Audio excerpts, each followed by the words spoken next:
The Washington Commanders seem to be on the right path. A new owner, a new offensive coordinator, a new quarterback, and a rejuvenated fan base that is just starving for a winning team. It took a long time to tear down one of the NFL's most revered franchises, but maybe, just maybe, it won't take nearly as long to build them back up. The Washington Redskins, football team, or Commanders have three distinct eras, and none of them have anything to do with the name changes. There's the pre-Snyder era, the Snyder era, and now finally the post-Snyder era. The Washington Redskins were one of the first franchises in the National Football League and were one of the best for quite a long time, winning 2 NFL championships and appearing in 6 championship games before the Super Bowl era ever began. Then they carried that success into the expanded league, appearing in 4 Super Bowls and winning 3 through the 80s and 90s. In the pre-Snyder era, the team was full of Hall of Fame coaches and players. They had a total of just 7 below 500 seasons in the 80s and 90s. Free agents and high-level coaches wanted to be part of the organization because of how it was run and the winning it was known for. Compare that to the Snyder era, where for 24 years, the once proud and even dominant at times franchise had just 4 winning seasons. A total record of 154 wins, 214 losses, and 2 ties. Free agents during this time would use the Redskins just to get a larger contract offer because they knew that Dan Snyder liked to pretend this was his fantasy football team. He was known for signing past their prime, high-dollar free agents, and then the fans got to watch them underperform. The likes of Deion Sanders, Albert Haynesworth, and Adam Archuleta are at the top of the list. These players each made record-breaking money at their position for the time and proceeded to play way below expectations. And in Haynesworth's situation, he basically gave up on the team. Perhaps one of the biggest examples of how poorly run the franchise was during this time was when Coach Joe Gibbs ended his second tenure with the team and a coaching search had to begin. Dan Snyder went out and hired Jim Zorn as the offensive coordinator prior to any head coach being appointed. In case you weren't aware of how backwards this is, the head coach typically hires their own coordinators. So this clearly turned off any real potential candidates and left Snyder with no other option than to just promote Zorn to head coach and let the pieces fall where they may. Spoiler alert, it didn't go well. And all of that just on the football side. The business side was just as dysfunctional, if not more so. Sexual harassment allegations, financial fraud, suing season ticket holders, and a stadium that was just falling apart. The culmination of all these decisions made by a recluse, self-centered owner had driven away one of the most proud fan bases in all of American professional sports. The stadium was never sold out, and the fans that were there were primarily for the visiting team. Sponsors left in droves due to Snyder's conduct as well as the conflict surrounding the name, and nobody in any capacity wanted anything to do with this organization. The fans had been through so much and lost all trust in the leadership that even in December of 2022, when Dan Snyder's lawyer announced they'd hired Bank of America to look into the sale of the team, nobody believed it could be true. They were all so jaded by the false promises of the past and couldn't allow themselves to be let down all over again. But the sale did finally happen. After months of fake offers and new price points to hit and additional allegations arising all the time, Dan Snyder and his family finally sold 100% of the Washington Commanders to a group headed by Josh Harris. The Commanders entered the post-Snyder era like they were shot out of a cannon.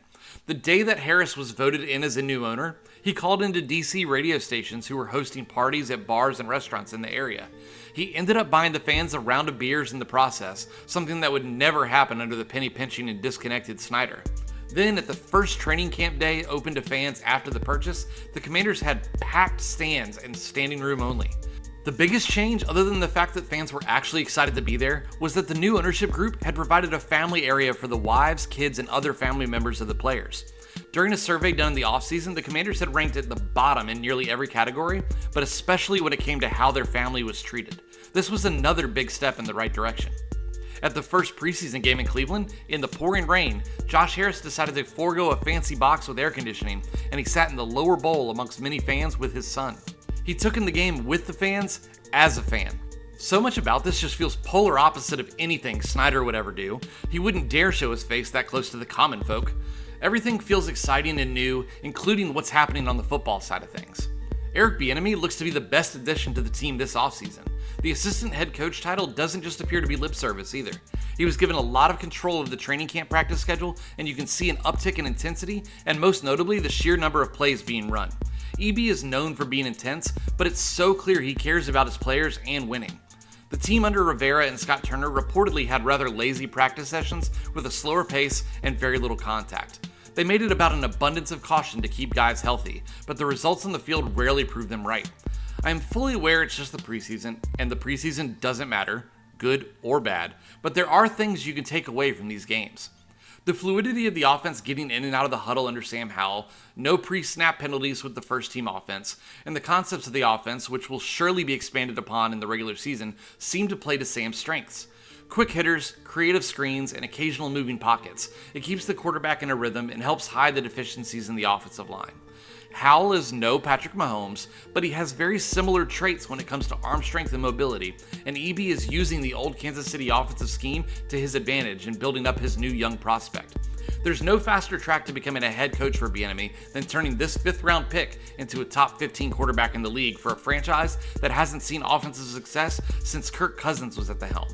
Perhaps he could even take over that seat from Rivera, but that's for another day.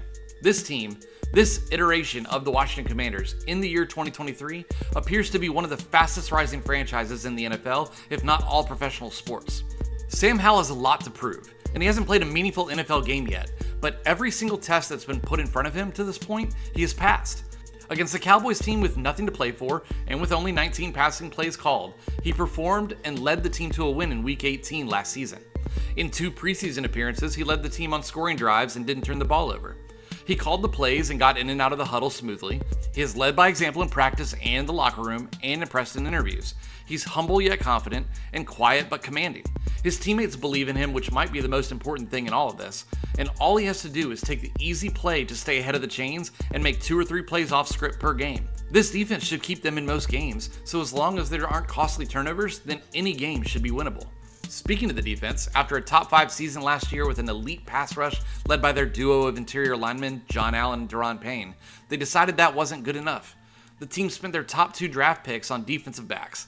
Emmanuel Forbes in the first round is coming off a career where he set the NCAA record for interceptions returned for touchdowns and is just known as a turnover machine and playmaker.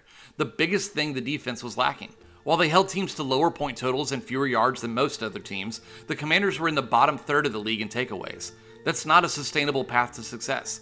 They'll lean heavily on their veterans, but expect the rookies and other young playmakers like Derek Forrest and Benjamin St-Juste to step up into big roles. The X factor for this team, however, that isn't getting enough attention is the fact that Jahan Dotson is coming for the top wide receiver spot. He runs such crisp routes with extremely sure hands, and he appears to be Howell's favorite target. He was targeted on 5 straight passing plays in the second preseason game, catching 4 of the passes. Terry will always have the big playability and might end up with a higher yardage total, but I would look for Dotson to possibly lead the team in catches and almost certainly receiving touchdowns. Coming off a season with Heineke and Wentz at quarterback, where he missed 7 games, but still came away with the most touchdown receptions out of any rookie wide receiver. This season could be the first winning season for the Commanders in quite a while, but even if it isn't, they won't be down for much longer. Things are truly looking up in Washington.